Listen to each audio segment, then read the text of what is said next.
Los medios occidentales mienten, tergiversan y manipulan, o en el mejor de los casos ocultan la información más relevante. Así que aquí estamos nosotros, un día más, con esta nueva entrega de Desmintiendo la propaganda occidental.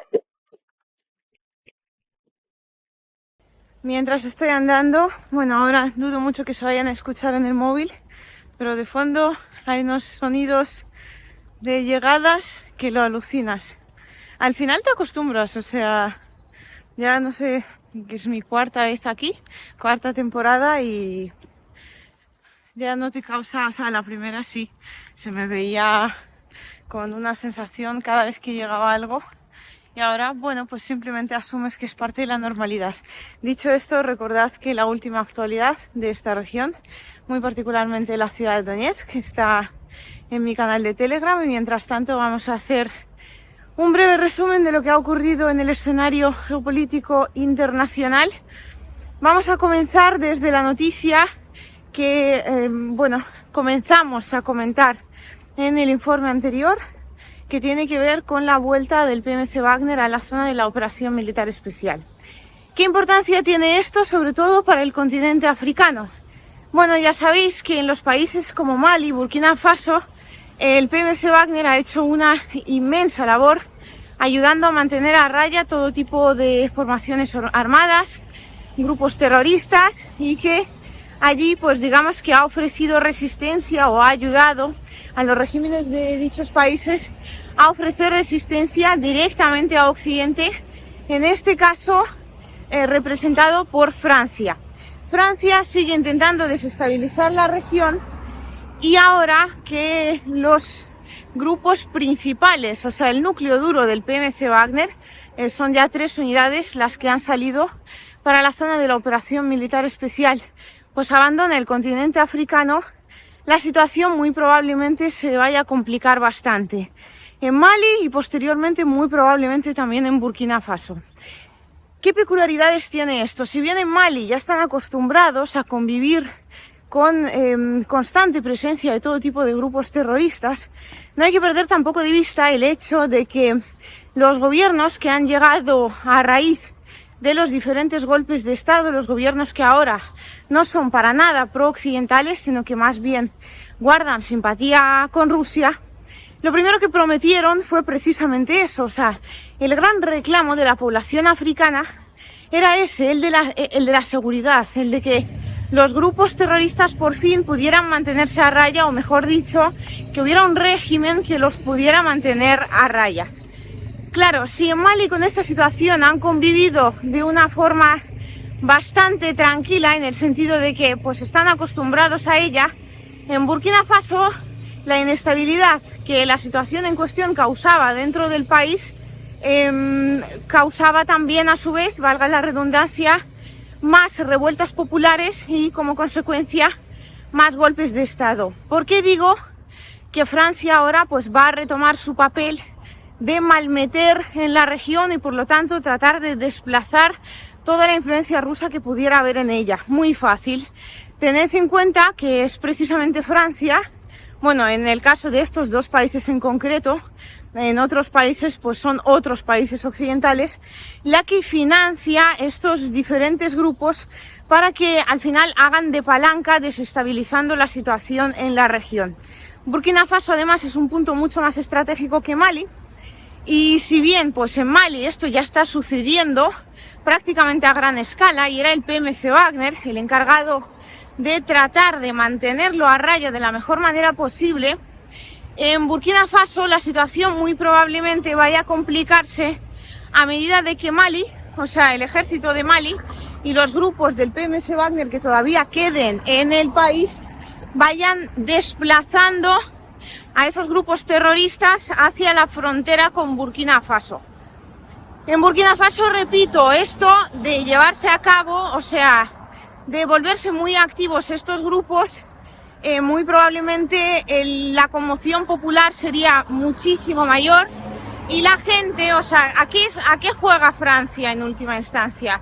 Pues básicamente juega que la gente de alguna forma termine pensando, madre de Dios, les hemos traído aquí al poder, les hemos dado el poder porque nos han prometido más seguridad y no son capaces de cumplir su promesa, y por lo que se ve Rusia, ¿no? Eso va en relación a esas banderas rusas que se han visto en tanta cantidad en el continente africano. Rusia tampoco está siendo capaz de protegernos de nada en absoluto. Así que bueno, pues Francia va a seguir desestabilizando la región, sobre todo ahora va a duplicar, yo diría, sus fuerzas, ahora que el PMC Wagner no va a poder hacer tanta fuerza, puesto que estará directamente en la zona de la operación militar especial. Eso por un lado. Por otro lado, hablando del tema geopolítico, recientemente el ministro de Defensa de Reino Unido se ha expresado en unos términos muy curiosos, diciendo que por fin habría soldados ingleses, o en particular instructores de Reino Unido, en el territorio de Ucrania, o sea, directamente dentro de la zona de la operación militar especial. Esto tiene tremenda importancia. Bueno, tiene importancia y no tiene importancia a la vez. Tiene importancia porque esto, digamos que confirmaría de forma directa que efectivamente hay instructores de la OTAN, que efectivamente hay soldados de la OTAN en el terreno, y pues podría representar un casus belli para que Rusia terminara delucidando que Occidente está en guerra contra dicho país, o sea, contra Rusia, ¿no? En realidad todo esto ya sucede. En realidad estos instructores ya están ahí. En realidad no solo hay instructores, sino también generales de la OTAN directamente. Vamos, en este sentido comentábamos hace no tanto, menos de un mes, juraría, que en uno de los recientes ataques de Rusia, los que cayeron fueron precisamente esos generales de la OTAN, asunto que se trató de tapar por todos los medios desde el establishment occidental, ¿no? Un general resulta que paseaba por los Pirineos y pues al final terminó cayéndose, otro se cogió un helicóptero y terminó cayéndose también, todos en solitario, en circunstancias rarísimas. O sea que de alguna manera ya lo teníamos completamente confirmado, pero no es lo mismo tenerlo confirmado nosotros a tenerlo confirmado de una forma absolutamente documentada y real. En este sentido, lo que venía a decir el ministro de Defensa del Reino Unido en realidad no es más que la más absoluta realidad, constatarla. O sea, él ha hecho, como tantas veces hace Occidente, con esas armas que envía a Ucrania, que cuando anuncia que se van a enviar, en realidad ya están sobre el terreno, ya están, o sea, enviadas, llegadas, recibidas, etcétera, ¿no? Pues exactamente lo mismo ha ocurrido ahora, porque el hombre pues ha estado diciendo como que igual ha estado intentando preparar la opinión pública del Reino Unido para que pues fueran conscientes de que los soldados del Reino Unido, particularmente instructores, podrían terminar en el suelo ucraniano. Ya están ahí, eso está clarísimo, llevan ahí desde mucho antes de la operación militar especial. Y de hecho Reino Unido, que tanto se especializa en todo tipo de ataques marítimos y en general en el tema de la flota, obviamente es el que ha estado ayudando a Ucrania a gestionar el tema de los drones que han terminado atacando la península de Crimea, a gestionar también los ataques contra Sebastopol, contra la flota del Mar Negro de Rusia, etcétera, etcétera, etcétera. Pero, claro, como no se puede reconocer de forma abierta, ha tenido que salir el primer ministro del Reino Unido a decir lo contrario. Rishi Sunak ha salido diciendo que obviamente el ministro de Defensa se refería a que los soldados ucranianos están recibiendo entrenamiento dentro del Reino Unido, que eso ya lo hacen, que se sienten absolutamente orgullosos. Os pondré las declaraciones del señor en cuestión para que vosotros mismos podáis ver cómo lo está desmintiendo, y además quiero que os fijéis ahí sí que sí en la actitud de Sunak, porque lo está desmintiendo de una forma como muy de corrido, como si alguien le hubiera dado antes un papel y él se lo hubiera aprendido directamente de memoria. And finally on Ukraine, Prime Minister, Dmitry Medvedev has said today that any British military personnel who are in Ukraine training the Ukrainians would be a legal target for the Russians.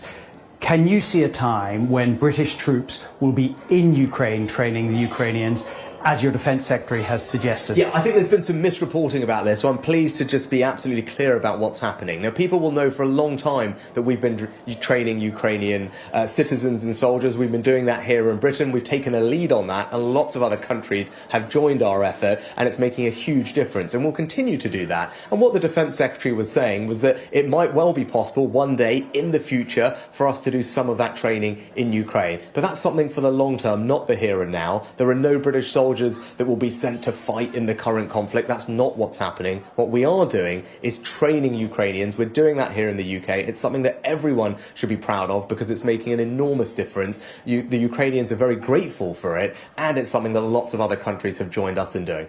Y por último, una vez visto todo el tema del Reino Unido, que repito, no es más que la constatación de un hecho que ya existe.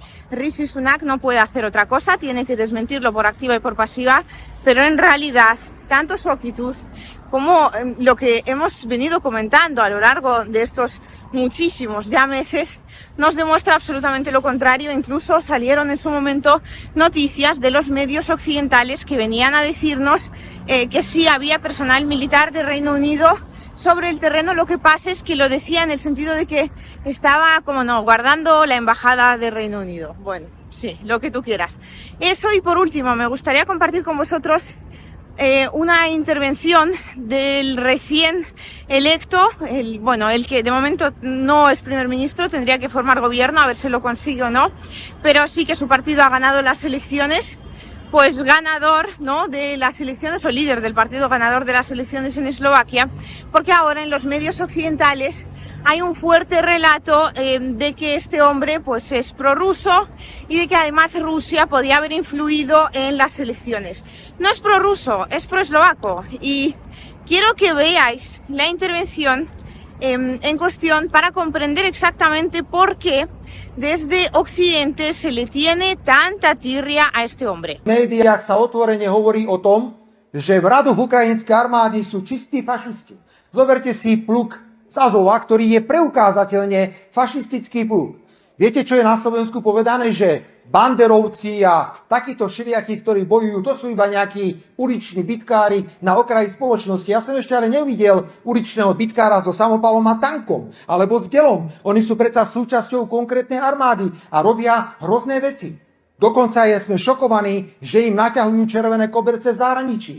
Kto nemo a účelovo podporuje takéto javy v roku 2023, ide proti odkazu slovenského národného povstania. My musíme klásť hrádze fašizmu a nacizmu vo všetkých podobách a vyzývam najvyšších ústavných činiteľov, aby takéto prejavy, používanie fašistických znakov a symbolov jasne odsudzovali, pretože oni sú len ticho. Bueno, no tengo mucho más que añadir. En resumidas cuentas, no le soportan básicamente porque no teme decir la verdad. En primer lugar, sostiene que la guerra no empezó ayer sino en el año 2014, algo que desde aquí ya he dicho por activa y por pasiva en infinidad de ocasiones. En segundo lugar, porque también habla de estos grupos armados que hay en Ucrania y, bueno, lo dice además de una forma absolutamente abierta, menciona su ideología y pues yo diría que incluso llama la atención sobre el hecho de que en Occidente la hayan podido aceptar de una forma tan abierta y de una forma, no sé, tan encantadora, en el sentido de que están ilusionadísimos, o eso parece, con Ucrania y esas tendencias ideológicas que ha adquirido desde hace mucho tiempo el país. Eso por un lado, y por otro, fijaos también en su mensaje absolutamente anti, famoso pintor austriaco con bigote, ¿no?, vamos a decirlo así, y eso teniendo en cuenta que en Occidente parece que últimamente se estila todo lo contrario, pues no solo les llama a los líderes occidentales poderosamente la atención, sino que les causa una tremenda rabia.